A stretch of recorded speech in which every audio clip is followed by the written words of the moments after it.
Hello guys, welcome back to movie talks. ഇന്ന് നമ്മൾ കാണാൻ പോകുന്നത് 2012 റിലീസ് ചെയ്ത ദ ഗ്രാൻഡ് ഈസ്റ്റ് എന്ന south Korean historical comedy thriller സിനിമയാണ്. ഇത് മറ്റുള്ള സിനിമ പോലെയല്ല, അവസാനം വരെ കോമഡിയാണ്. ജോസോൺ കാലഘട്ടങ്ങളിലെ അവസാന വർഷങ്ങളിൽ സിയോ ബിൻഗോ എന്ന രാജകീയ സംഭവത്തിൽ നിന്ന് ഐസ് ബ്ലോക്കുകൾ മോഷ്ടിക്കാൻ ശ്രമിച്ച 11 കള്ളന്മാരുടെ സംഘത്തെക്കുറിച്ചുള്ള 2012 ദക്ഷിണ കൊറിയൻ ചരിത്ര കോമഡി ചിത്രമാണ് ഗ്രാൻഡ് ഈസ്റ്റ്. മനസ്സിലാകാത്തവർക്ക് വേണ്ടി ഞാൻ ഇതൊന്നും കൂടി എക്സ്പ്ലെയിൻ ചെയ്യാം. 1770 കാലഘട്ടത്തിൽ അന്ന് കൊറിയയിലെ പല സ്ഥലങ്ങളിൽ സ്വർണത്തോളം വിലയുണ്ടായിരുന്നു ഐസ് കട്ടകൾക്ക്, പ്രത്യേകിച്ച് സമ്മർ സമയങ്ങളിൽ. ഐസ് കട്ടകൾ അങ്ങനെ സാധാരണ ജനങ്ങൾക്ക് കിട്ടാറില്ല. ആ നാട്ടിലെ തന്നെ പണം ഒരുപാടുള്ള ആൾക്കാരാണ് ഐസ് കട്ടകൾ ഉപയോഗിച്ചിരുന്നത്. സോ ഒരു പ്രത്യേക സാഹചര്യത്തിൽ ആ നാട്ടിലെ തലവനെതിരായിട്ട് നമ്മുടെ ഹീറോ അവന്റെ കൂട്ടുകാരുമൊത്ത് സേഫ് ബാങ്കിലുള്ള മൊത്തം കട്ടകളും അടിച്ചു മാറ്റാൻ തീരുമാനമെടുക്കുന്നു. എന്തുകൊണ്ടാണ് അവർ ഐസ് കട്ടകൾ മോഷ്ടിക്കാൻ തീരുമാനമെടുത്തത്? അവർ മൊത്തം ഐസ് കട്ട അടിച്ചു മാറ്റിയോ? അതിൻ്റെ ഇടയിൽ എന്തൊക്കെയാണ് സംഭവിച്ചത് എന്നുള്ള വെറൈറ്റി കഥ ഇൻട്രസ്റ്റിംഗ് ആയിട്ട് നമ്മോട് പറഞ്ഞ സിനിമയാണ് ദ ഗ്രാൻഡ് ഈസ്റ്റ്. സിനിമയുടെ കഥകൾ കേൾക്കാൻ ഇഷ്ടപ്പെടുന്ന എല്ലാവരും ചാനൽ സബ്സ്ക്രൈബ് ചെയ്യണേ. ഇവിടെയാണ് കഥ ആരംഭിക്കുന്നത്. 1700 കാലഘട്ടത്തിലെ നമുക്കറിയാത്ത ഏതോ ഒരു നഗരം. അവിടെ മുഖത്ത് ബുക്കും വെച്ച് കിടക്കുന്ന ഈ മഹാനാണ് നമ്മുടെ ഹീറോ. അവനെ കാണാൻ വേണ്ടി ഒരാൾ വരുന്നു. അതാരാണെന്ന് വെച്ചാൽ ഇവന്റെ മാസ്റ്ററാണ്. ഇവന്റെ മാസ്റ്ററുടെ ലൈബ്രറിയിലാണ് ഇവൻ താമസിക്കുന്നത്. മാസ്റ്റർ ഇങ്ങനെ നാടൊക്കെ കറങ്ങി പല പുസ്തകങ്ങളായി കൊണ്ടുവന്ന് സൂക്ഷിക്കുന്നു. ഇവരാണെങ്കിൽ നോവലുകളെല്ലാം വായിക്കുന്നത് വളരെയധികം ഇഷ്ടമാണ്. അവസാനം ഒരു പ്രത്യേക നോവലായി മാസ്റ്റർ വരുന്നു.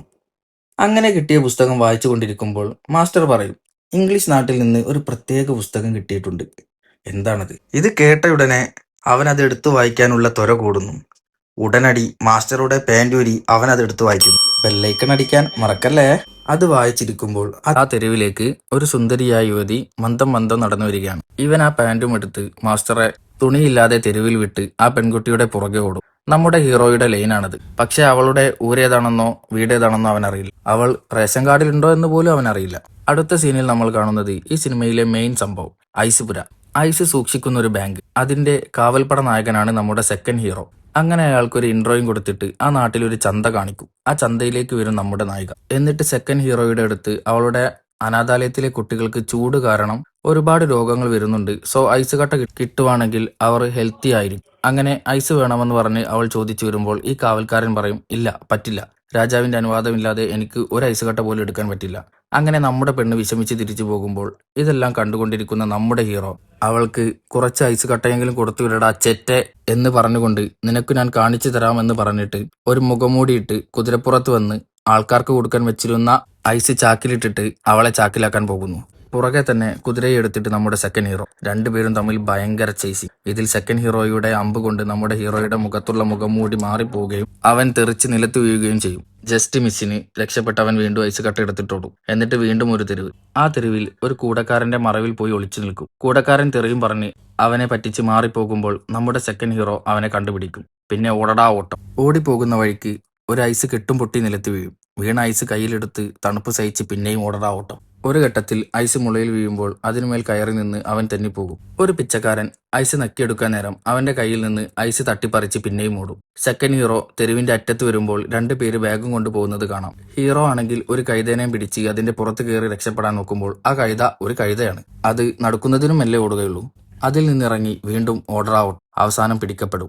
അങ്ങനെ ആ നാട്ടിലെ ലോഡിന്റെ വീട്ടിൽ, അതായത് രാജാവിന്റെ കീഴിലുള്ള നാടിനെ നോക്കുന്ന ലോഡിന്റെ വീട്ടിൽ കൊണ്ടുവന്ന് ഐസ് മോഷ്ടിച്ചതിന്റെ ശിക്ഷയായിട്ട് കെട്ടിവെച്ച് അറഞ്ചം പുറഞ്ചം അടിക്കും. അപ്പോഴാണ് സെക്കൻഡ് ഹീറോയുടെ അടുത്ത് അവിടെയുള്ള വേറൊരു പടയാളി വന്ന് പറയുന്നത്, നമ്മുടെ ഹീറോ ആ നാട്ടിലെ സെക്കൻഡ് പ്രീമിയർ അയാളുടെ മോനാണ്.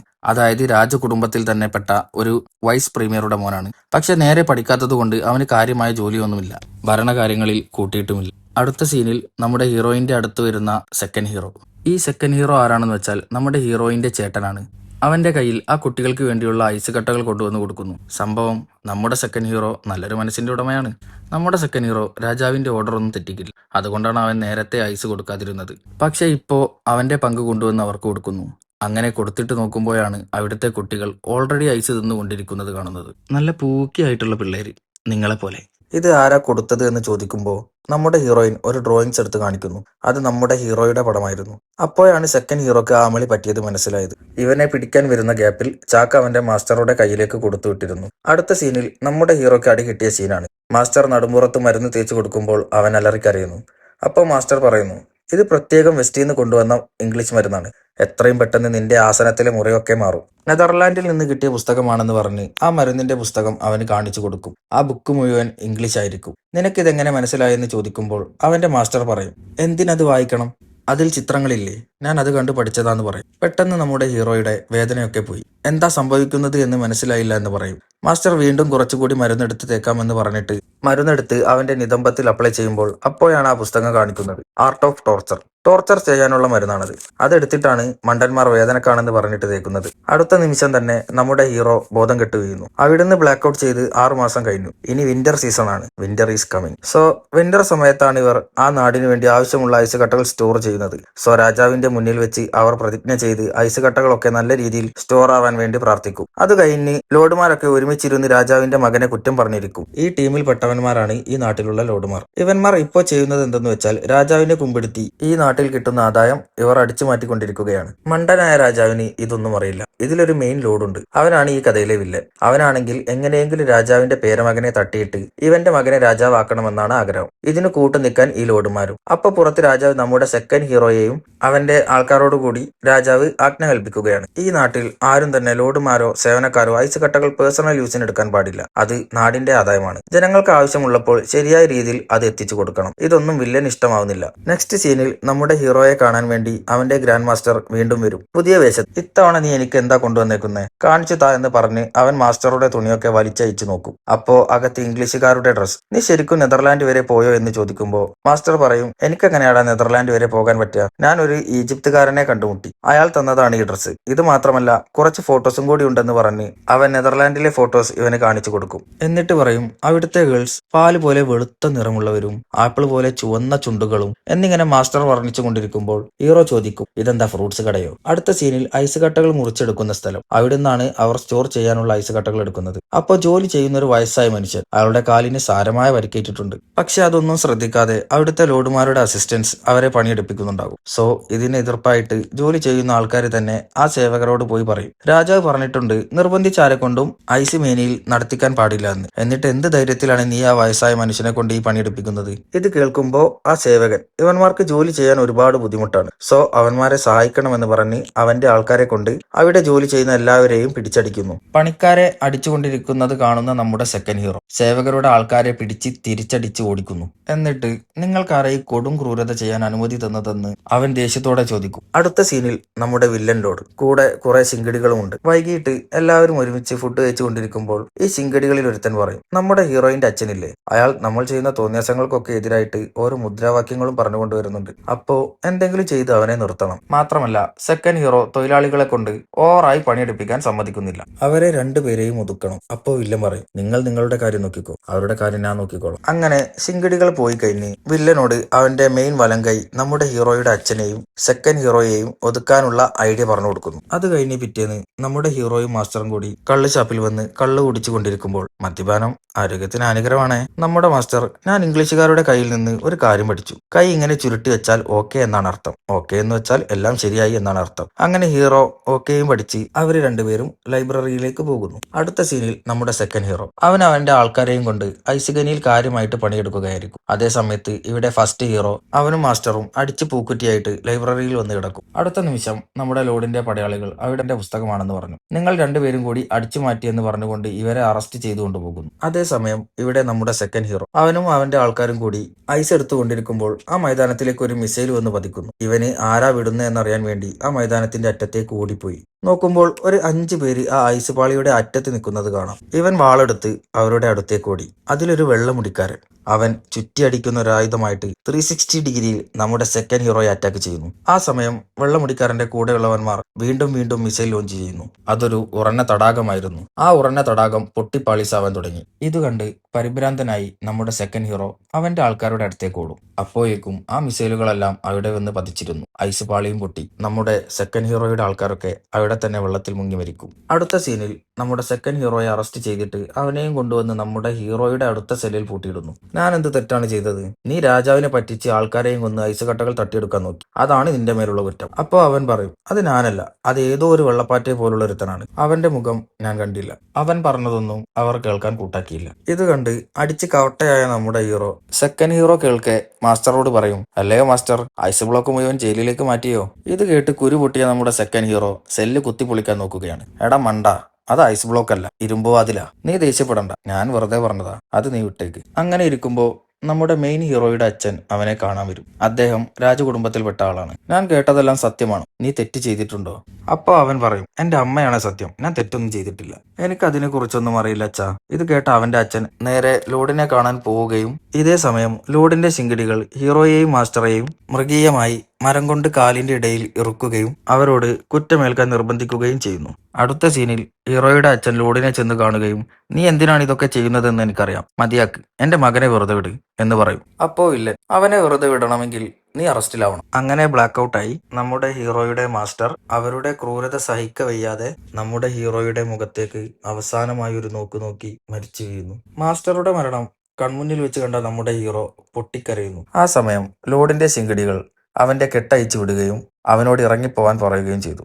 അങ്ങനെ അവൻ മാസ്റ്ററുടെ ബോഡി എടുത്ത് തെരുവിലേക്ക് ഇറങ്ങി. അപ്പോഴാണ് അവൻ അത് കാണുന്നത്, അവന്റെ അച്ഛനെ ഒരു കാളവണ്ടിയിൽ അറസ്റ്റ് ചെയ്തു കൊണ്ടുപോകുന്നത്. ആ സമയം അവൻ മനസ്സിലാക്കി, അവനെ വെറുതെ വിട്ടത് അവന്റെ അച്ഛനെ അറസ്റ്റ് ചെയ്യാനായിരുന്നു. അവൻ അവന്റെ അച്ഛന്റെ അടുത്തേക്ക് ഓടിയെത്തുകയും ആരാണത് ചെയ്തതെന്ന് ചോദിക്കുമ്പോൾ അച്ഛൻ പറയും, രാജാവിന് വേണ്ടി ഇതാണ് എന്റെ അവസാനത്തെ ഡ്യൂട്ടി, എന്റെ ജീവിതം അവസാനിച്ചു, ഇനി നീ ജീവിക്കേണ്ടവനാണ്, അത് പറയേണ്ട താമസം. അവന്റെ അച്ഛനെയും കൊണ്ടുപോകുന്നു. അപ്പോഴാണ് നമ്മുടെ ഹീറോക്ക് മനസ്സിലാകുന്നത്, ഇതെല്ലാം ലോർഡ് ശിവയുടെ കളികളാണ്. അത് കഴിഞ്ഞ് അവൻ ലൈബ്രറിയിലേക്ക് തിരിച്ചു പോവുകയും ആ നിമിഷം നാടിന്റെ മുഴുവൻ കൺട്രോളും ലഭിച്ച ലോർഡ് ശിവയും ചിങ്കിടികളും ആഘോഷിക്കുകയാണ്. അതേസമയം നമ്മുടെ ഹീറോ തന്റെ പ്രിയപ്പെട്ടവർ വിട്ടുപോയ വിഷമത്തിൽ കിടക്കുമ്പോൾ ഒരു നീല വെളിച്ചം കണ്ടു. അവൻ ആകാംക്ഷയോടെ അതിന്റെ അടുത്ത് ചെല്ലുകയും ആ ബോക്സ് തുറക്കുമ്പോൾ പ്രകാശിക്കുന്ന ഒരു ഫ്ലവർ കാണുകയും ചെയ്തു. അതിന്റെ അടുത്തൊരു കത്ത് കാണുകയും അതെടുത്തു നോക്കുമ്പോൾ തന്റെ അച്ഛൻ മാസ്റ്റർക്ക് വേണ്ടി എഴുതിയ എഴുത്താണെന്നും അവൻ മനസ്സിലാക്കുന്നു. അവൻ നിറകണ്ണുകളോടെ ആ കത്ത് വായിക്കുന്നു. ഇവൻ ഇങ്ങനെ നേരെ പഠിക്കാതിരിക്കുമ്പോൾ നിങ്ങൾ അവനെ സ്വന്തം മകനെ പോലെ പഠിപ്പിക്കുകയും ഒരു സുഹൃത്തായിട്ട് കാണുകയും തന്റെ സ്വന്തം ലൈബ്രറിയിൽ നിർത്തുകയും ചെയ്തതിന് നന്ദി. നാട്ടുകാർക്ക് അവൻ കൊള്ളാത്തവനാണെങ്കിലും അവന്റെ അച്ഛന് അവനെ ഭയങ്കര ഇഷ്ടമായിരുന്നു എന്ന് നമുക്കിതിൽ മനസ്സിലാക്കാം. അവന്റെ അച്ഛനും മാസ്റ്ററും കൂട്ടുകാരായിരുന്നു. അവനെ നന്നായി നോക്കിയതിന് അവന്റെ അച്ഛൻ മാസ്റ്റർക്ക് കൊടുത്ത ഗിഫ്റ്റാണ് രാത്രികാലങ്ങളിൽ തിളങ്ങുന്ന ഈ കല്ല്. അവൻ ഇരുട്ടിൽ വെളിച്ചമേകാനായിരുന്നു ഇത്. ഇതെല്ലാം വായിച്ച് സെന്റി അടിച്ച് നമ്മുടെ ഹീറോ ഒരു വലിയ പണ്ഡിതനാവാൻ തീരുമാനിക്കുന്നു. അങ്ങനെ അവൻ കുറെ പുസ്തകങ്ങൾ വായിക്കുകയും ഒരുപാട് അറിവുകൾ വാരിക്കൂട്ടുകയും ചെയ്യുന്നു. അച്ഛനെ നാടുകടത്തുകയും മാസ്റ്ററെ കൊല്ലുകയും ചെയ്ത വില്ലനോട് പ്രതികാരം ചെയ്യാൻ ഒരുങ്ങുകയാണ് നമ്മുടെ ഹീറോ. അടുത്ത സീനിൽ നമ്മുടെ ഹീറോ സെക്കൻഡ് ഹീറോയെ കാണാൻ പോകും. അവനാണെങ്കിൽ മുടിയൊക്കെ നീട്ടി വളർത്തി കോലമാകെ മാറിയിരിക്കുകയാണ്. ഹീറോ, എന്നെ മനസ്സിലായോ? നമ്മൾ ജയിലിൽ ഒരേ സമയം ഉണ്ടായിരുന്നില്ലേ? എനിക്ക് നിന്നോടൊരു പ്രധാനപ്പെട്ട കാര്യം പറയാനുണ്ട്. ഹീറോ പറഞ്ഞത് കേൾക്കാണ്ട് പോടാ മണ്ട എന്ന് പറഞ്ഞുകൊണ്ട് അവൻ തിരിച്ചു പോകുന്നു. അപ്പോൾ നമ്മുടെ ഹീറോ അവന്റെ പുറകെ ഓടുകയും ഐസ് ബാങ്കിനെ കുറിച്ചുള്ള എല്ലാ ഡീറ്റെയിലുകളും ചോദിക്കുന്നു. അപ്പോൾ നമ്മുടെ സെക്കൻഡ് ഹീറോ, എനിക്ക് നിന്നോട് സംസാരിക്കാൻ താല്പര്യമില്ല. ഇത് കേട്ട് നമ്മുടെ ഹീറോ ശോഭിതനായി. ഐസ് ബാങ്ക് ഇപ്പോ പഴയ ആൾക്കാരുടെ കയ്യിലല്ല, അതിന്റെ പെർമിറ്റ് മുഴുവൻ ലോർഡ് ശിവയുടെ കൈകളിലാണ്. പണ്ട് സാധാരണ ജനങ്ങൾക്ക് ഐസ് സുലഭമായി ലഭിച്ചിരുന്നു. ഇപ്പോൾ പണക്കാരുടെ കയ്യിൽ മാത്രമാണ് ഐസ് ഉള്ളത്. ഐസ് കിട്ടാത്തത് കൊണ്ട് നിർധരരായ രോഗികളും കുട്ടികളും മരിച്ചു വീഴുന്ന അവസ്ഥയിലാണ്. പക്ഷേ ഇതൊന്നും അവർ കണ്ടില്ല കേട്ടില്ല എന്ന് നടിച്ച് ഐസ് കൊണ്ട് അവർ അർമാദിക്കുകയാണ്. അതൊക്കെ പോട്ടെ, നിന്റെ ആൾക്കാരെ കൊന്നു തള്ളിയതാരാണ്? അതേപോലെ എന്റെ മാസ്റ്ററെ കൊല്ലുകയും എന്റെ അച്ഛനെ നാട് കടത്തുകയും ചെയ്തു. അതുകൊണ്ട് നമ്മൾ രണ്ടുപേരും ഇനി ശത്രുക്കളല്ല, മിത്രങ്ങളാണ്. നമ്മുടെ ഒരേ ഒരു ശത്രു അവനാണ്, ലോർഡ് ശിവ. ഇനി സീനൊക്കെ മാറും. ഇതുവരെ നിങ്ങൾ കണ്ടത് കളർ പടം. പിക്ചർ ബി ബാക്കിയേ ബായ്. അങ്ങനെ നമ്മുടെ രണ്ട് ഹീറോസും ഒരുമിക്കുകയാണ്. ഇവിടെ നിന്ന് അങ്ങോട്ട് ലോർഡ് ശിവയുടെ സാമ്രാജ്യം തകർക്കാൻ അവർ ഒരു മാസ്റ്റർ പ്ലാൻ സെറ്റ് ചെയ്യുന്നു. ഗവൺമെന്റ് സൂക്ഷിക്കുന്ന എല്ലാ ഐസ് കട്ടകളും അവർ അടിച്ചു മാറ്റാൻ പോവുകയാണ്. ഇവരിങ്ങനെ സംസാരിച്ചു കൊണ്ടിരിക്കുമ്പോഴാണ് നമ്മുടെ ഹീറോയിൻ പുഴയിൽ നിന്ന് കരയിലേക്ക് കയറി വരുന്നത്. അപ്പോഴാണ് നമ്മുടെ ഹീറോക്ക് അത് സെക്കൻഡ് ഹീറോയുടെ പെങ്ങളാണെന്ന് മനസ്സിലാവുന്നത്. അവളെ നോക്കി വാ പൊളിച്ചിരിക്കുന്ന നമ്മുടെ ഹീറോയെ കാണുന്ന സെക്കൻഡ് ഹീറോ അവന്റെ കഴുത്തിന് പിടിച്ച് മുറുക്കുകയും അവിടെ നിന്ന് ഇറങ്ങിപ്പോകാൻ പറഞ്ഞതിന് ശേഷം അവനോട് ഞാൻ നിന്റെ വീട്ടിലേക്ക് വന്നോളാമെന്നും നമ്മുടെ സെക്കൻഡ് ഹീറോ പറയുന്നു. അങ്ങനെ കുറച്ച് ദിവസങ്ങൾക്ക് ശേഷം നമ്മുടെ സെക്കൻഡ് ഹീറോ ഹീറോയുടെ വീട്ടിലേക്ക് പോകുന്നു. സെക്കൻഡ് ഹീറോ അവന്റെ പ്ലാനുകളൊക്കെ വായിച്ചു നോക്കിയതിനു ശേഷം ഓക്കെ, എനിക്കിതിന് സമ്മതമാണ്, പക്ഷെ ഒരൊറ്റ കണ്ടീഷനേ ഉള്ളൂ. ഈ രാജ്യത്തിന് ചേർന്ന സ്വത്തുക്കളെല്ലാം തന്നെ ഈ നാട്ടിലെ ജനങ്ങളുടെ അവകാശമാണ്, അത് അവർക്ക് തന്നെ കൊടുക്കണം, നമ്മൾ എടുക്കാൻ പാടില്ല. അപ്പോൾ നമ്മുടെ ഹീറോ, നിനക്കെന്റെ പ്ലാൻ മനസ്സിലായോ? ഓ, എനിക്ക് നിന്റെ പ്ലാൻ മനസ്സിലായി. നമ്മൾ ആദ്യം ഐസ് കട്ടകൾ മോഷ്ടിക്കും, അത് കഴിഞ്ഞ് ശുവയുടെ അക്കൗണ്ട് ബുക്കും, പിന്നെ അവനൊന്നും ചെയ്യാൻ സാധിക്കില്ല. ഇതല്ലേ നിന്റെ പ്ലാൻ? വാ, ഇനി നമുക്ക് കൊള്ള നടത്താനുള്ള പണം വേണം. ആ പണം തരാനുള്ള ഒരു ഇൻവെസ്റ്ററെ നമ്മൾ കണ്ടുപിടിക്കണം. അങ്ങനെ നായകൻ അറിയാവുന്ന ഒരു ഇൻവെസ്റ്ററെ അവർ കണ്ടുപിടിക്കുന്നു. എന്നിട്ട് അവനോട് ഈ പ്ലാനിനെ കുറിച്ച് പറയും. അവിടെ നിന്ന് അടിച്ചു മാറ്റുന്ന ഐസെല്ലാം സ്റ്റോറേജിലാണ് സൂക്ഷിക്കുക. അതിന്റെ ഒരു ഷെയർ നിങ്ങൾക്ക് തരാം. പക്ഷേ ഈ കൊള്ള നടത്താൻ വേണ്ടി നമുക്ക് കുറച്ച് എക്സ്പേർട്ടായ ആൾക്കാരെ വേണം. അങ്ങനെ അവർക്ക് ആവശ്യമുള്ള ഒരു ടീമിനെ സെറ്റ് ചെയ്യുന്നു. ആദ്യം ഒരു മുടിയൻ. അവൻ ബോംബ് എക്സ്പേർട്ടാണ്. ഈ നാട്ടിലെ ഏറ്റവും നന്നായിട്ട് ബോംബ് ഉണ്ടാക്കാൻ അറിയുന്നത്. പക്ഷേ അവനൊരു പൊട്ടനാണ്. ചെവി കേൾക്കാൻ പാടില്ല. രാജാവിന്റെ പുറകിൽ തന്നെ പോയി ബോംബിട്ടതിന് അവന്റെ പേരിൽ ഇപ്പോഴും കേസ് നടന്നുകൊണ്ടിരിക്കുകയാണ്. അത് കഴിഞ്ഞ് രൂപം മാറാൻ കഴിയുന്നൊരുത്ത്. അവൻ ലേഡീസിന്റെ കാര്യത്തിൽ വീക്കാണ്. പക്ഷെ അവന്റെ ശരിക്കുള്ള രൂപം ആർക്കും അറിയില്ല. ആൾമാറാട്ടത്തിൽ പുലിയാണ് അവൻ. അടുത്തത് ഒരു ചൈനക്കാരൻ. രാജകുടുംബത്തിൽ നിന്ന് ആർക്കും തുറക്കാൻ പറ്റാത്ത തുരങ്കമുണ്ടാക്കി ആ സ്വർണം മുഴുവൻ അടിച്ചു മാറ്റിയ വിരുദ്ധൻ, നമ്മുടെ തൊരപ്പൻ കൊച്ചുണ്ണിയെ പോലെ. അങ്ങനെ ഇവരെ എല്ലാം ഒത്തുകൂട്ടാമെന്ന് പറയുമ്പോൾ നമ്മുടെ ഫൈനാൻസുകാരൻ സമ്മതിക്കും. എന്നിട്ട് അവനോട് നമ്മുടെ നായകൻ ഓക്കെ സിമ്പിൾ കാണിക്കും. അടുത്ത സീനിൽ അവരെല്ലാവരും പ്ലാൻ ചെയ്തുകൊണ്ടിരിക്കുന്ന സമയത്ത് ഏതോ ഒരുത്തൻ ഗ്യാസ് പുറത്തേക്ക് വിടും. അത് തുരപ്പനല്ലേ എന്ന് ചോദിക്കുമ്പോൾ ഒരു കൂസലുമില്ലാതെ അവൻ അവിടെ ഇരിക്കും. അപ്പോൾ മീറ്റിംഗിലേക്ക് ഒരു വലിയ പെൺകുട്ടിയും ഒരു ചെറിയ പെൺകുട്ടിയും കടന്നു വരുന്നു. ഇവരെ കണ്ട് ഇവരുടെ കൂടെ ഞാൻ വർക്ക് ചെയ്യില്ല എന്ന് പറഞ്ഞ് തുരപ്പൻ ദേഷ്യപ്പെട്ട് എഴുന്നേൽക്കാൻ നോക്കുമ്പോൾ നിന്റെയൊക്കെ അപ്പനപ്പൂപ്പന്മാരുടെ ഡീറ്റെയിൽസ് വരെ എനിക്കറിയാമെന്ന് പറഞ്ഞ് അവന്റെ എ ടു സെഡ് കാര്യങ്ങൾ അവൾമാര് പറയുന്നു. ഇത് കേട്ട നമ്മുടെ തുരപ്പൻ എഴുന്നേറ്റ് അതേപോലെ റിട്ടേൺ ഇരിക്കുന്നു. ഇവര് രണ്ടുപേരും വന്നതോടുകൂടി നമ്മുടെ ടീം സെറ്റായി. ഇവരാണ് നമ്മുടെ ഇൻഫർമേഷൻ സ്പെഷ്യലിസ്റ്റ്. ഇനി എന്താ പ്ലാൻ എന്ന് ചോദിക്കുമ്പോൾ നമ്മുടെ ഹീറോ പറയും, രാജാവിന്റെ പേരമകന്റെ ബർത്ത്ഡേ വരാൻ ഇനി ഒരു മാസം കൂടിയുണ്ട്. അതിനു മുന്നേ നമ്മൾ ഐസ് ബാങ്കിൽ നിന്ന് മുഴുവൻ ഐസും അടിച്ചു മാറ്റും. ലോർഡ് ശുവായ്ക്ക് ഐസ് കാണാതായതുകൊണ്ട് രാജാവിനോട് അതിന്റെ സമാധാനം പറയേണ്ടി വരും. സോ ഐസ് തിരിച്ചു കിട്ടണമെങ്കിൽ 5 ലക്ഷം പണം തരണമെന്ന് നമ്മൾ ആവശ്യപ്പെടും. അതേസമയം ലോർഡ് ശുവായുടെ അക്കൗണ്ട് ബുക്കും കൂടി അടിച്ചു മാറ്റി കഴിഞ്ഞാൽ നമുക്ക് അവനെ കേസിൽ പെടുത്താം. പിന്നീട് അവന് തിരിച്ചു വരാൻ പറ്റില്ല. He's trapped. അത് എവിടെയാണ് വെച്ചിരിക്കുന്നതെന്ന് ചോദിക്കുമ്പോൾ നമ്മുടെ സെക്കൻഡ് ഹീറോ പറയും, അത് ലോർഡ് ശുവായുടെ വീട്ടിൽ തന്നെയാണ്. അതിന് കാവലായിട്ട് എപ്പോഴും പടയാളികൾ കാണും. അത് അടിച്ചു മാറ്റാനുള്ള ചുമതല നമ്മുടെ ആൾമാറാട്ടക്കാരന് കൊടുക്കാം. എന്നിട്ട് ഇവരെ അവന്റെ മുഖത്തേക്ക് നോക്കുമ്പോൾ അവൻ ഓൾറെഡി വേഷം മാറി കഴിഞ്ഞു. ഇതാരാ ഇരിക്കുന്നതെന്ന് ചോദിച്ച് എല്ലാവരും നെട്ടും. അത്രക്ക് സ്കില്ലാണ് അവന്. അവൻ എന്ത് വേഷം എപ്പോ മാറുമെന്ന് ആർക്കും പറയാൻ പറ്റില്ല. പിന്നെ വെടിക്കാരനോട് സൈലന്റ് ആയിട്ട് പൊട്ടുന്നൊരു ബോംബ് ഉണ്ടാക്കാൻ പറയും. സോ 5 ലക്ഷം പണം അതെങ്ങനെ വീതിച്ചെടുക്കുമെന്ന് പറയുമ്പോൾ നമ്മളെല്ലാവരും അതിന്റെ ഓരോ ഷെയർ എടുക്കും. അപ്പോൾ രണ്ടാം നായകൻ പറയും, എന്റെ ഷെയറും നമ്മുടെ ഹീറോയുടെ ഷെയറും ഞങ്ങൾക്ക് വേണ്ട, അത് നിങ്ങൾ എടുത്തോളൂ. ഹീറോ കഷ്ടപ്പെട്ട് എന്തെങ്കിലും പറഞ്ഞ് സെറ്റാക്കാൻ നോക്കുമ്പോൾ അവൻ സമ്മതിക്കില്ല. അങ്ങനെ ഷെയർ ഇല്ലാതെ തന്നെ ഇവർ ഈ വർക്ക് ചെയ്യാൻ പറയും. എന്നിട്ട് നായകനും നമ്മുടെ തുരപ്പനും കൂടി ആ ഐസ് ബാങ്കിന്റെ അടുത്ത് തന്നെയായിട്ട് അവർക്ക് താമസിക്കാനും തുരക്കാനും ഒരു സ്ഥലം കണ്ടുപിടിക്കും. എന്നിട്ട് അവരവിടെ നിന്ന് തുരന്നു തുടങ്ങും. ഈ തുരക്കുമ്പോൾ വരുന്ന മണ്ണ് അത് പുറത്തേക്കിട്ടാൽ നാട്ടുകാർക്ക് സംശയമാകും. സോ അതിന് പരിഹാരമായിട്ട് ഇവർ ഒരു പ്ലാൻ ചെയ്യും. ഇവർ താമസിക്കുന്ന വീട്ടിലെ ആൾക്കാരൊക്കെ മരിച്ചുപോയി. അതും പ്ലേഗ് വന്നിട്ടാണ് മരിച്ചത്. സോ ആ വീടിന്റെ ഭാഗത്തേക്ക് പോയി കഴിഞ്ഞാൽ പോകുന്നവർക്കൊക്കെ പ്ലേഗ് വരും. അവർ മരിച്ചു പോകുന്നത് നമ്മുടെ ചെറിയ പെണ്ണിനോട് പറഞ്ഞ് നാട് മുഴുവൻ പരത്തും. അങ്ങനെ നായകനും കൂട്ടരും കൂടി തുരങ്കം തുരന്നു വരുമ്പോൾ ഒരു അസ്ഥികൂടം കാണും. അസ്ഥികൂടം കണ്ട് നമ്മുടെ നായകൻ പേടിച്ചു ഉറക്കും. അതേസമയം തുരപ്പൻ രണ്ടാം നായകനെ പിടിച്ച് ഉമ്മ വെച്ചിട്ട് അസ്ഥികൂടം കാണുന്നത് നല്ല ലക്ഷണമാണെന്ന് പറയും. നമ്മൾ എന്തായാലും ജയിക്കും, നേരെ തുരന്നോ, എത്രയും പെട്ടെന്ന് നമ്മൾ സ്ഥലത്തെത്തും. രണ്ടാമത് അസ്ഥികൂടം എഴുന്നേറ്റ് നിൽക്കുമ്പോൾ നമ്മുടെ നായകൻ അത് കണ്ട് ബോധം കെട്ട് വീഴും. അടുത്ത സീനിൽ ലോർഡ് ശിവയും ശിങ്കിടികളും ചർച്ച ചെയ്യുകയാണ്. രാജാവ് മരിക്കാൻ ഇനി അധിക സമയമില്ല. രാജാവിന് ഒരുപാട് പ്രായമായി. രാജാവ് മരിച്ചു കഴിഞ്ഞാൽ പേരമകൻ ആ സ്ഥാനത്തേക്ക് വരും. സോ അതിനു മുമ്പ് ആ പേരമകനെ കൊന്നുകളയണം എന്ന് പറഞ്ഞ് ലോർഡ് ശിവ ശിങ്കിടികൾ ഗിഫ്റ്റ് ചെയ്ത മയിലിന്റെ തല ദേഷ്യത്തോടെ വെട്ടിക്കളയും. അടുത്തത് നമ്മുടെ പരട്ടത്തലയൻ ബോംബറുടെ സീനാണ്. അവൻ സ്പെഷ്യലായി ഉണ്ടാക്കിയ ബോംബ് പൊട്ടുന്നത് കാണാൻ വേണ്ടി അവൻ എല്ലാവരെയും വിളിച്ചു വരുത്തും. ബോംബ് ഠോ എന്ന് പറഞ്ഞു പൊട്ടും. ഒരുത്തനും ചെവി കേൾക്കില്ല. ആ താഴ്വര മുഴുവൻ ഇളകി മറിയും. പക്ഷെ ബോംബറാണെങ്കിൽ ചെവി കേൾക്കാത്തത് കൊണ്ട് അവൻ എന്താ സംഭവിച്ചതെന്നേ അറിയില്ല. എടാ മണ്ട, നമുക്ക് സൗണ്ട് ഉള്ള ബോംബല്ല വേണ്ടത്, സൗണ്ട് ഇല്ലാത്ത ബോംബാ. നീ വേറെ എവിടെയെങ്കിലും പോയി പൊട്ടിക്ക്. നീ ആ ഗുഹയിലേക്ക് വെക്കോ, എന്നിട്ട് പൊട്ടിച്ചു നോക്ക്. അങ്ങനെ ബോംബർ ശംഭു ഗുഹയിൽ പോയി ബോംബ് പൊട്ടിച്ച് പൊട്ടിച്ച് ഉള്ള കേൾവിയും കൂടി ഇല്ലാതാക്കും. അങ്ങനെ അടുത്ത സീനിൽ നമ്മുടെ ഹീറോയിൻ സെക്കൻഡ് ഹീറോയിൻ ഇരിക്കുമ്പോൾ നമ്മുടെ ഇൻഫർമേഷൻ ലേഡീസ് അങ്ങോട്ടേക്ക് ഓടി വരും. അങ്ങനെ ചെക്കിംഗ് ഉണ്ടെന്ന് പറഞ്ഞ് ഹീറോയും കൊച്ചു പെണ്ണും കൂടി ഒരു കുയിലേക്ക് എടുത്തു ചാടും. നമ്മുടെ സെക്കൻഡ് ഹീറോയും ആ വലിയ പെണ്ണും അടുത്ത കുയിലേക്കും എടുത്തു ചാടും. അങ്ങനെ നമ്മുടെ ചെറിയ പെണ്ണ് പൂച്ചയുടെ ശബ്ദമുണ്ടാക്കി ചെക്കിങ്ങിന് വന്ന ആൾക്കാരെ തിരിച്ചുവിടും. നമ്മുടെ ഹീറോയും കൊച്ചു പെണ്ണും എഴുന്നേറ്റ് അടുത്ത കുഴിയിലേക്ക് ചെന്ന് നോക്കുമ്പോൾ വലിയ പെണ്ണും സെക്കൻഡ് ഹീറോയും ഒരു പ്രത്യേക പൊസിഷനിൽ കിടക്കുകയാണ്. അയ്യേ എന്നും പറഞ്ഞ് നമ്മുടെ ഹീറോ അവരോട് കയറി വരാൻ പറയും. ഇത് കേട്ട് നമ്മുടെ ലേഡി ആദ്യം കയറി വരും. പക്ഷെ നമ്മുടെ സെക്കൻഡ് ഹീറോ കിളി പോയ പോലെ അവിടെ തന്നെ ഇരിക്കുകയാണ്. ഇത് കാണുന്ന നമ്മുടെ ഹീറോ കയറി വാടാ കയപ്പ എന്നും പറഞ്ഞുകൊണ്ട് അവിടുന്ന് പോകുന്നു.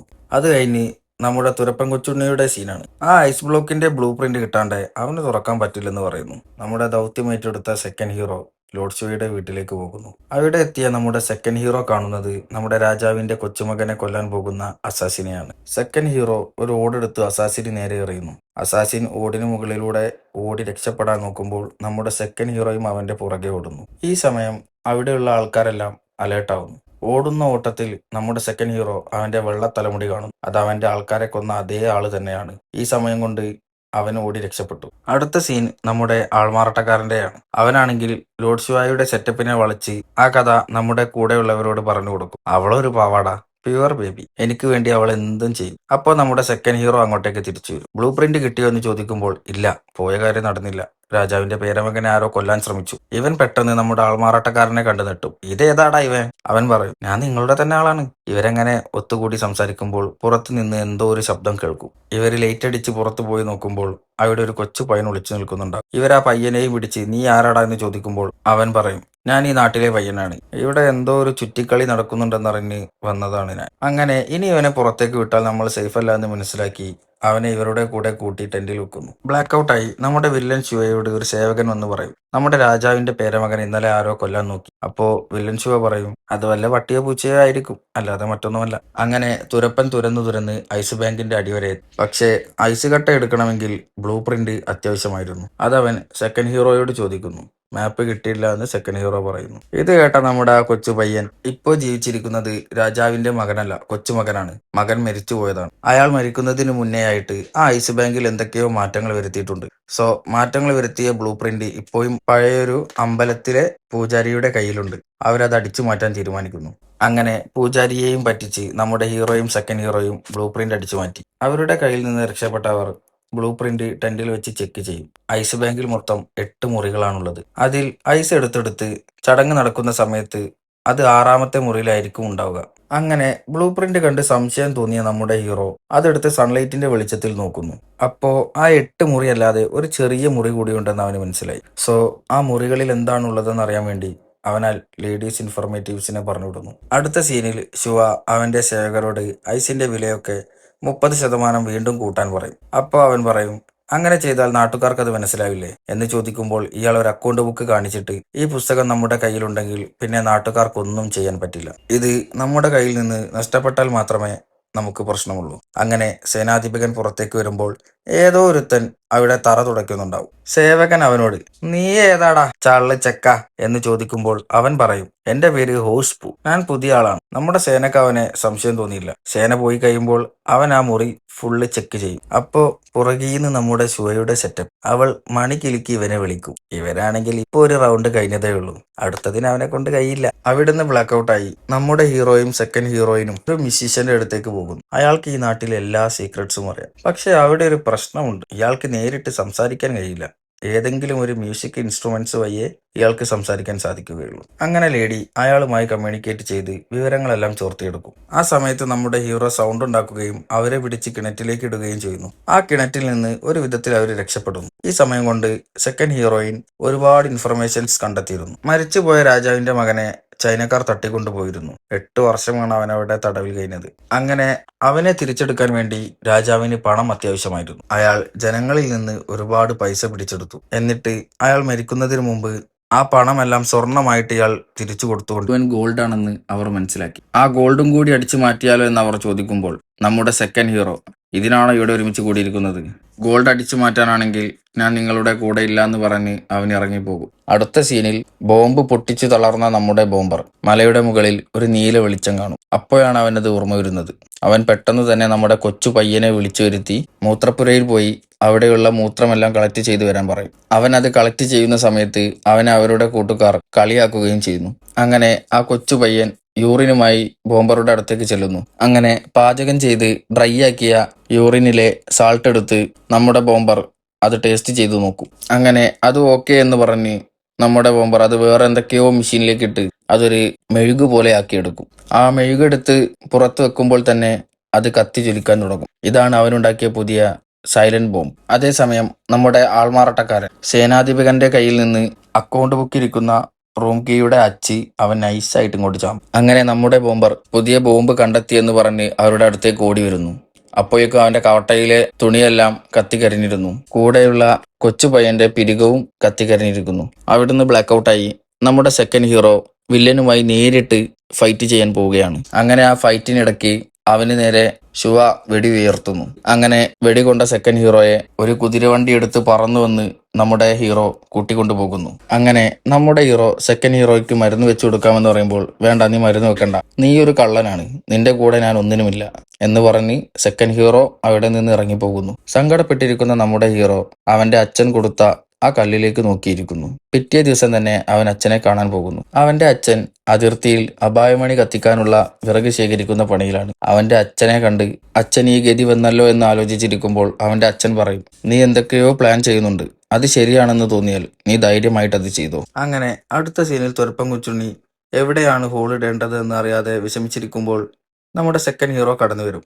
നിങ്ങൾ പേടിക്കണ്ട, ഹോൾ ഇടാനുള്ള സ്ഥലങ്ങൾ ഞാൻ പറഞ്ഞു തരാം. അങ്ങനെ ഐസ് ഇല്ലാത്ത സ്ഥലങ്ങളിൽ ഹോൾ ഇടുകയും അവർ ഓരോന്നായി പുറത്തേക്ക് എടുക്കുവാനും തുടങ്ങി. അങ്ങനെ അവർ ആദ്യമായി ഐസ് ഇട്ട കുറച്ച് സലാഡ് കഴിക്കാൻ തുടങ്ങും. അങ്ങനെ അവർ സാലഡ് കഴിച്ചുകൊണ്ടിരിക്കുമ്പോൾ ഇൻവെസ്റ്റർ അവരുടെ അടുത്തേക്ക് വരും. പക്ഷെ ബോംബർ ശംഭു ഇത് ആൾമാറാട്ടക്കാരനാണെന്ന് വിചാരിച്ച് അയാളുടെ മീശ പിടിച്ചു വലിക്കും. അപ്പോ അദ്ദേഹം പറയും, രാജാവ് മരിച്ചിരിക്കുന്നു. അടുത്ത സീനിൽ തന്റെ ശിങ്കടികളോട് അടുത്ത 5 ദിവസത്തിനുള്ളിൽ കൊച്ചുമുക്കരെ കൊന്നില്ലെങ്കിൽ അവൻ രാജാവായി പട്ടാഭിഷേകം ചെയ്യും. അവിടുന്ന് ബ്ലാക്കൗട്ടായി നമ്മുടെ ഹീറോ പറയും, രാജാവിന്റെ മകൻ രാജപദവി ഏൽക്കുന്നതിന് മുമ്പ് നമുക്ക് ഐസുകട്ടകളെല്ലാം അടിച്ചു മാറ്റണം. അപ്പോ ഇത്രയും പെട്ടെന്ന് അത് അടിച്ചു മാറ്റാൻ പറ്റില്ല എന്ന് അവന്റെ കൂടെയുള്ളവർ പറയും. നമ്മുടെ ഹീറോ ഇതിനൊരു വഴി കണ്ടിട്ടുണ്ടായിരുന്നു. തുരങ്കം കുഴിക്കുന്നത് നമുക്ക് നദിയുടെ സൈഡിലേക്ക് കുഴിക്കാം. അങ്ങനെ നദിയിലെ വെള്ളം നമുക്ക് തുരങ്കത്തിലൂടെ കടത്തിവിട്ട് അത് ജനങ്ങളുടെ അടുത്തേക്ക് എത്തിക്കാം. ജനങ്ങൾ ഐസ് കട്ട എടുക്കുന്ന സമയത്ത് നമുക്ക് സ്വർണമായിട്ട് കടന്നു കളയാം. പക്ഷേ തുരപ്പം പറയുന്നു, എനിക്കൊരു കുഴപ്പമുണ്ട്, എനിക്ക് നീന്താൻ അറിയില്ല, തുരക്കാൻ മാത്രമേ അറിയൂ. ഇവൻ വേറെന്തെങ്കിലും വഴിയുണ്ടോ എന്ന് ചോദിക്കുമ്പോൾ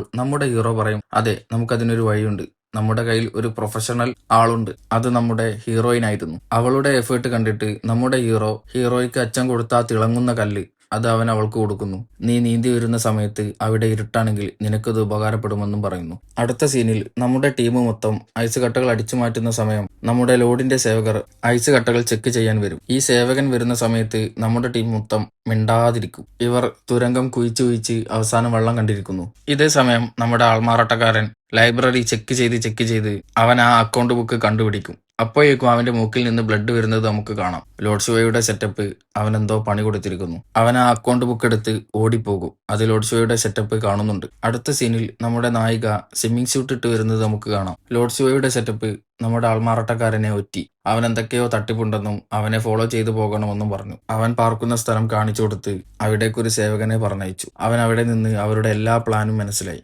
അവർ ഗോൾഡ് കടത്താൻ നോക്കുന്നത് അവൻ ലോർഡ് ഷുവയുടെ അടുത്ത് ചെന്നറിയിച്ചു. പക്ഷേ ലോർഡ് ഷുവയുടെ ആൾക്കാരും അവർക്ക് ആർക്കും ഈ ഗോൾഡിനെ പറ്റി അറിവുണ്ടായിരുന്നില്ല. ഇവിടെ സെക്കൻഡ് ഹീറോയും ഫിനാൻസുകാരനും കൊച്ചു പയ്യനും കൂടി അവരിട്ട പ്ലാനുകളെല്ലാം എടുത്ത് കത്തിക്കും. അങ്ങനെ തുരപ്പം കൊച്ചുണ്ണി സിഗ്നൽ കൊടുത്തു, നമുക്ക് തുടങ്ങാമെന്ന് പറഞ്ഞിട്ട്. ആ സമയം നമ്മുടെ ഹീറോയിൻ ടണൽ പൊട്ടിച്ച് വെള്ളം പുറത്തേക്ക് ഒഴിക്കും. കൊട്ടാരത്തിൽ സെർമണി തുടങ്ങിയിട്ടുണ്ടാകും. സെക്കൻഡ് ഹീറോ ഓടിച്ചെന്ന് ഫസ്റ്റ് ഹീറോക്ക് സിഗ്നൽ കൊടുക്കും. സിഗ്നൽ കിട്ടിയ ഉടനെ ഇവൻ ലിവറിൽ പിടിച്ചിട്ട് ബോംബ് പൊട്ടിക്കും. അങ്ങനെ ഐസ് കട്ടകളൊക്കെ നമ്മുടെ തുരങ്കത്തിലേക്ക് ഇടിഞ്ഞു പൊളിഞ്ഞു വീഴും. അതിൽ പെടാതെ എങ്ങനെയൊക്കെയോ നമ്മുടെ സെക്കൻഡ് ഹീറോ രക്ഷപ്പെടും. അപ്പോ ഇവിടെ നമ്മുടെ ഹീറോയിൻ ആ വെള്ളത്തിനടിയിലൂടെ നീന്തി രക്ഷപ്പെടുവാൻ നോക്കുകയാണ്. ആ സമയത്ത് നമ്മുടെ സെക്കൻഡ് ഹീറോ ഐസ് ബാങ്കിലേക്ക് പോയി ഇവർക്ക് കയറിട്ട് കൊടുക്കണം. അങ്ങനെ വെള്ളം അടിച്ചു മിന്നി വരാൻ തുടങ്ങും. നമ്മുടെ ഹീറോ കയറിൽ പിടിച്ചു തൂങ്ങി നിൽക്കും. അങ്ങനെ വെള്ളം നിറഞ്ഞ് ഐസുകട്ടകളെല്ലാം അടിച്ച് സ്പീഡിൽ പുറത്തേക്ക് വരുമ്പോൾ ആ ഫോഴ്സ് കാരണം നമ്മുടെ ഹീറോയ്ക്ക് അത് കൺട്രോൾ ചെയ്യാൻ പറ്റില്ല. അവൾ ഒരു മരത്തടിയിൽ ഇടിച്ച് അവളുടെ ബോധം പോകും. നമ്മുടെ ഹീറോ അവൾക്ക് വേണ്ടി വെയിറ്റ് ചെയ്യുമ്പോൾ ആദ്യം വരുന്നത് അവന്റെ അച്ഛൻ കൊടുത്ത ആ ബോളായിരിക്കും. രണ്ടാമത് ബോധമില്ലാതെ അവൾ ഒഴുകി വരുന്നുണ്ടാകും. അവൻ ആ കല്ല് വലിച്ചെറിഞ്ഞ് അവളുടെ കൈ മുറുക്കി പിടിച്ച് ബോധമില്ലാത്ത അവൾക്ക് കൃത്രിമ ശ്വാസം കൊടുക്കും. നമ്മുടെ സെക്കൻഡ് ഹീറോ ഇവരെ രണ്ടുപേരെയും വലിച്ച് മുകളിലേക്ക് കയറ്റും. അടുത്ത സീനിൽ തുരപ്പനാണെങ്കിൽ തുരന്ന് പുറത്തേക്കുള്ള വഴി കണ്ടെത്തിയിട്ടില്ലായിരുന്നു. അവസാനം അവൻ തുരന്നുകൊണ്ടിരിക്കുന്ന തൂമ്പയും പൊട്ടിപ്പോകും. പിന്നീടാണ് അവന് മനസ്സിലാകുന്നത് അവനൊരു തുരപ്പനാണല്ലോ. അവൻ കൈകൊണ്ട് മാന്തി പൊളിക്കാൻ തുടങ്ങി. അവസാനം അവൻ പുറത്തേക്കുള്ള വഴി കണ്ടുപിടിക്കുന്നു. ഫോഴ്സിൽ വരുന്ന വെള്ളം തുരപ്പനെയും കൊണ്ട് ആകാശത്തേക്ക് പറന്നടിക്കും. ഇതേ സമയം നമ്മുടെ ഹീറോയും സെക്കൻഡ് ഹീറോയിനും ഗോൾഡ് കണ്ടുപിടിക്കും. അപ്രത്യക്ഷമായി അവരുടെ അരികിലേക്ക് ശിവ എത്തും. അവര് വഴിയാണ് ഇവരും ഗോൾഡിലേക്ക് എത്തിയത്. എന്നിട്ട് നമ്മുടെ വില്ലൻ ശിവ അവരെ ടണലിലേക്ക് കൊണ്ടുപോയി കൊന്നുകളയാൻ പറയും. അവരെ കൊണ്ടുപോകുന്ന സമയത്ത് നമ്മുടെ ഹീറോ അവരുടെ നെഞ്ചത്തേക്ക് ഒരു ചവിട്ടം കൊടുക്കും. എന്നിട്ട് അവർ 3 പേരും ഓടാൻ തുടങ്ങും. അവർ ഓടുന്ന സമയത്ത് നമ്മുടെ ഹീറോ ഒരു ഹോൺ മുഴക്കും. അത് പുറത്തു നിന്ന് ബോംബ് പൊട്ടിക്കാനുള്ള ഹോണായിരുന്നു. ബോംബർ ശംഭു ലിവർ പിടിച്ചമർത്തുന്ന സമയത്ത് ആ ബോംബ് പൊട്ടില്ല. ഇനി വേറെ വഴിയില്ല എന്ന് പറഞ്ഞിട്ട് അവൻ ഹീറോയെ പോലെ അകത്തേക്ക് ഓടിപ്പോയി അവൻ നേരിട്ട് തിരികൊളുത്തു. This is bomber Shambhu. അവൻ ചിരിച്ചുകൊണ്ട് ആ തുരങ്കത്തിൽ സ്റ്റെക്കായി നിൽക്കുന്നു. അവൻ മരിച്ചോ ഇല്ലയോ എന്ന് നമുക്ക് മനസ്സിലാകുന്നില്ല. വേറെ വഴിയില്ലാണ്ട് നമ്മുടെ ഹീറോയും സെക്കൻഡ് ഹീറോയും ടണൽ വഴി പുറത്തേക്ക് ഓടി കഴിച്ചിലാവും. പുറത്തേക്കെത്തിയ അവരോട് നമ്മുടെ കൊച്ചു പയ്യൻ അവന്റെ മാസ്റ്റർ എവിടെയെന്ന് ചോദിക്കുമ്പോൾ നമ്മുടെ ഹീറോ വളരെ ദുഃഖത്തോടെ പറയും, ഇല്ല, ഇനി അവൻ വരില്ല, അവൻ നമ്മളെ വിട്ടുപോയി. നമ്മുടെ വില്ലന്മാര് ലോഡും സേവകരും അതിന്റെ അകത്ത് തന്നെ കുടുങ്ങിപ്പോകും. അതേസമയം ലോഡ് ശിവയും തന്റെ മകനും രാജാവിന്റെ കൊച്ചുമകനെ കൊല്ലാൻ വേണ്ടി റെഡി ആയിട്ടിരിക്കുമായിരിക്കും. പക്ഷേ കൊച്ചുമകനെ കാണില്ല. അപ്പോൾ നമ്മുടെ ആൾമാറാട്ടക്കാരൻ അവൻ ഓടി അവരുടെ വേഷത്തിൽ വന്ന് അവരോട് പറയും, കൊച്ചുമകനെ കാണാനില്ല, രാജാവിന് നമ്മുടെ കാര്യങ്ങളെല്ലാം മനസ്സിലായി, നിങ്ങളെല്ലാവരും ഇവിടുന്ന് ഓടി രക്ഷപ്പെട്ടോളൂ, ഇല്ലെങ്കിൽ രാജാവിന്റെ ആർമി നിങ്ങളെ എല്ലാവരെയും തട്ടുമെന്ന് പറയുന്നു. എല്ലാവരും അവിടുന്ന് പേടിച്ചോടും. അടുത്ത സീനിൽ നമ്മുടെ ഹീറോ ടീം എല്ലാം കഴിഞ്ഞ് ജീവനെങ്കിലും തിരിച്ചു കിട്ടിയല്ലോ എന്ന് പറഞ്ഞ് പോവാനിരിക്കുമ്പോൾ ഒരു ടീം വന്ന് കെട്ടിയിടും. ഇത്രയും ആൾക്കാരെ കെട്ടിവെച്ച സമയത്തും ഇതിൽ ഒരാൾ മിസ്സിംഗ് ആണ്, നമ്മുടെ തുരപ്പൻ ഓടി വന്ന് നമ്മുടെ സെക്കൻഡ് ഹീറോയ്ക്ക് അവന്റെ പടവാൾ ഇട്ട് കൊടുക്കും. പിന്നെ അവിടുന്ന് അങ്ങോട്ട് അടിയോ അടി. ഇതിന്റെ ഇടയ്ക്ക് ടണലിൽ നിന്ന് ആ വെള്ളമുടിക്കാരൻ നമ്മുടെ സെക്കൻഡ് ഹീറോയുടെ ശത്രു കടന്നു വരും. അടി നടക്കുന്ന സമയത്ത് എല്ലാവരുടെയും കെട്ടയച്ചു വിടും. പക്ഷേ ഫൈനാൻസുകാരന്റെ കെട്ടയച്ചിട്ടുണ്ടാവില്ല. ആ സമയം ഒരു കൊള്ളക്കാരൻ വരുമ്പോൾ അവൻ ബോധം കെട്ട പോലെ കിടക്കും. പിന്നീട് അവന്റെ കെട്ടയക്കാൻ നോക്കുമ്പോൾ ഓപ്പോസിറ്റ് ടീമിന്റെ തലവൻ വന്ന് അവനൊരു അടി കൊടുക്കും. അന്നേരം ശരിക്കും ബോധം പോകും. ഹീറോ അവന്റെ കയ്യിൽ നിന്ന് ഗണ്ണും ആ ഗണ്ണിന്റെ പൗഡറും എടുത്ത് ഓടും. സെക്കൻഡ് ഹീറോ അവന്റെ അന്ത്യാഭിലാഷമായ ആ ശത്രുവിനെ അവൻ അവിടെ വെച്ച് തീർക്കും. അൺഎക്സ്പെക്റ്റഡ് ആയി അതായിരുന്നു നമ്മുടെ ബോംബർ ശംഭു. അവൻ ആകാശത്തേക്ക് ഒരു കീ വലിച്ചെറിയും. അതേസമയം നമ്മുടെ ഹീറോ ടീം ചെവി പൊത്തിപ്പിടിക്കും. ആ ബോംബ് മുകളിൽ പോയി ഒരൊറ്റ പൊട്ടൽ അങ്ങോട്ട് പൊട്ടും. അതൊരു സൗണ്ട് ബോംബായിരുന്നു. ഓപ്പോസിറ്റുള്ള എല്ലാ ടീമിന്റെയും ചെവി അടിച്ചു പോകും. ഈ സമയം നമ്മുടെ കൊള്ളത്തലവൻ നമ്മുടെ ഹീറോയിനെ ബന്ദിയാക്കി പിടിച്ച് അവരോടെല്ലാവരോടും കീഴടങ്ങാൻ പറയും. പക്ഷെ നമ്മുടെ ഹീറോ മാസായി വന്ന് അവന്റെ തല നോക്കി ഒരു വെടി അങ്ങോട്ട് വെക്കും. വെടി വെച്ചു എന്നുള്ളത് നേരാ, പക്ഷെ കൊണ്ടത് മുടിക്ക്. വെടിവെച്ച ആഘാതത്തിൽ നമ്മുടെ വില്ലന്റെ ബോധം പോകുന്നു. അങ്ങനെ എല്ലാ പ്രശ്നങ്ങളും തീർന്നു എന്ന് പറഞ്ഞ് അവർ ഓക്കെ സിമ്പൽ കാണിക്കുന്നു. പക്ഷെ നമ്മുടെ ഫൈനാൻസുകാരന്റെ കെട്ട് അയച്ചിട്ടുണ്ടായിരുന്നില്ല. അവൻ അലറിക്കരയുന്നുണ്ടായിരുന്നു. അടുത്ത സീനിൽ നമ്മൾ കാണുന്നത് നമ്മുടെ കൊച്ചുമകൻ രാജാവാകുന്നതാണ്. വില്ലൻ ശിവക്കും ടീമിനും ജീവപര്യന്തം തടവ് കിട്ടും. നമ്മുടെ കൊച്ചുമകൻ രാജാവിന് നഷ്ടപ്പെട്ട എല്ലാ സ്വർണവും തിരിച്ചു കിട്ടും. അതിൽ അവന്റെ അച്ഛന്റെ എഴുത്തും ഉണ്ടായിരിക്കും. ഇത് ജനങ്ങൾക്ക് വേണ്ടി സേവനം ചെയ്യാനുള്ളതാണെന്ന് ആ എഴുത്തിലുണ്ടായിരുന്നു. അതാണ് നമ്മുടെ ഹീറോയും ടീമും അത് തിരിച്ചേൽപ്പിച്ചത്. ആ എഴുത്ത് ശരിക്കും രാജാവ് എഴുതിയതായിരുന്നില്ല. അത് നമ്മുടെ ഹീറോയുടെ ഒരു തന്ത്രമായിരുന്നു. അങ്ങനെ എല്ലാ ജനങ്ങൾക്കും ഐസ് കട്ടയും കിട്ടി. നമ്മുടെ രാജാവിന്റെ കൊച്ചുമകന് സ്വർണവും കിട്ടി. പക്ഷെ നമ്മുടെ ഹീറോ ടീമിന് മാത്രം ഒന്നും കിട്ടിയിട്ടുണ്ടായിരുന്നില്ല. ഇവിടെയാണ് നമ്മുടെ ട്വിസ്റ്റ്. നമ്മുടെ ലോഡ് ശിവയുടെ സെറ്റപ്പ്. അവൾ കാമുകനെയും തേടി വന്നിരിക്കുന്നു. ലോഡ് ശിവ കുടുങ്ങിയതിന് ശേഷം അയാളുടെ സീക്രട്ട് ഫണ്ട് ഇവൾ അടിച്ചു മാറ്റിയിരുന്നു. അത് ഇവർക്ക് കൊണ്ടുവന്ന് കൊടുത്ത് എല്ലാവരും ഈക്വലായി പങ്കിട്ട് അവർ ഹാപ്പിയാകുന്നു. നമ്മുടെ ഹീറോയുടെയും സെക്കൻഡ് ഹീറോയുടെയും വിവാഹം കഴിയുന്നു. ഹീറോ തന്റെ മാസ്റ്ററുടെ സ്വപ്നം നടത്താൻ വേണ്ടി അവർ നെതർലാൻഡിലേക്ക് പോവുകയാണ് മക്കളെ. ഇനി അവർ എന്നെത്തുമെന്നോ എന്താവുമെന്നോ അവർക്കറിയില്ല. നമ്മുടെ സിനിമ ഇവിടെ അവസാനിക്കുന്നു. ഈ സിനിമ നിങ്ങൾക്ക് ഇഷ്ടപ്പെട്ടെങ്കിൽ ലൈക്ക് ചെയ്യാനും സബ്സ്ക്രൈബ് ചെയ്യാനും മറക്കല്ലേ. അടുത്ത സിനിമ കേൾക്കാനായി ബെല്ലൈക്കണും കൂടി ഒന്ന് ക്ലിക്ക് ചെയ്തേക്ക്.